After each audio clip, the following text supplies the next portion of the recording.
అమెరికాలో birth రైట్కు break పడనుందా? భారతీయులపై ఎటువంటి ప్రభావం ఉంటుంది?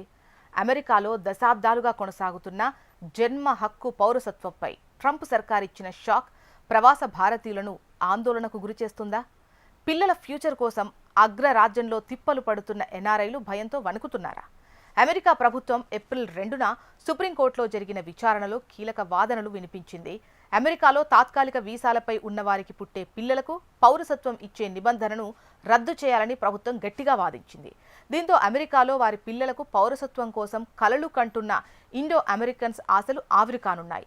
ట్రంప్ ప్రభుత్వం జారీ చేసిన తాజా ఉత్తర్వుల ప్రకారం తల్లిదండ్రులిద్దరిలో కనీసం ఒక్కరైనా అమెరికా పౌరులు లేదా గ్రీన్ కార్డ్ హోల్డర్లు కాకపోతే అక్కడ జన్మించిన బిడ్డకు పౌరసత్వం లభించదు.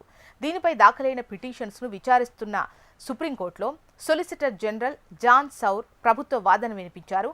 14వ రాజ్యాంగ సవరణ అందరికీ వర్తించదని, కేవలం అమెరికా పట్ల ప్రత్యక్ష విధేయత ఉన్నవారికి మాత్రమే పౌరసత్వం ఇవ్వాలని ఆయన పేర్కొన్నారు. మరి భారతీయులపై ప్రభావం ఎంత ఉంటుంది అంటే, ఈ నిర్ణయం అమెరికాలోని లక్షలాది మంది భారతీయులపై తీవ్ర ప్రభావం చూపనుంది.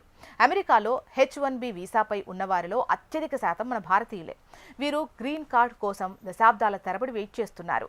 ఇప్పటి వరకు అమెరికాలో పుట్టిన భారతీయ పిల్లలు సహజంగానే అమెరికన్ పౌరులుగా గుర్తింపబడతారు.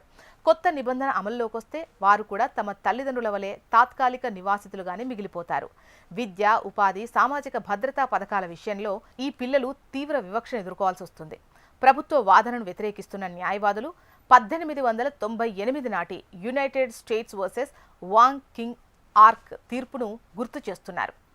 అమెరికా గడ్డపై ఎవరు జన్మించినా వారు పౌరులే అన్న ఆ తీర్పును ఇప్పుడు తల్లకిందులు చేయడం రాజ్యాంగ విరుద్ధమని వారు వాదిస్తున్నారు. మరోవైపు సుప్రీంకోర్టు న్యాయమూర్తులు కూడా దీని అమలుపై సందేహాలు వ్యక్తం చేస్తున్నారు. పుట్టగానే ఒక బిడ్డ పౌరసత్వాన్ని నిర్ధారించడం ఆచరణలో ఎంతవరకు సాధ్యమని వారు ప్రశ్నించారు.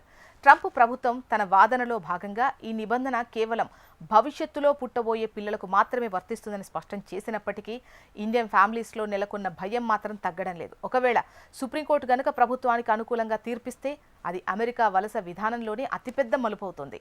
పౌరసత్వం అనేది హక్కుగా కాకుండా కేవలం ప్రభుత్వ దయా దాక్షిణ్యాలపై ఆధారపడే అంశంగా మారిపోతుంది అనే ఆందోళన వ్యక్తమవుతోంది.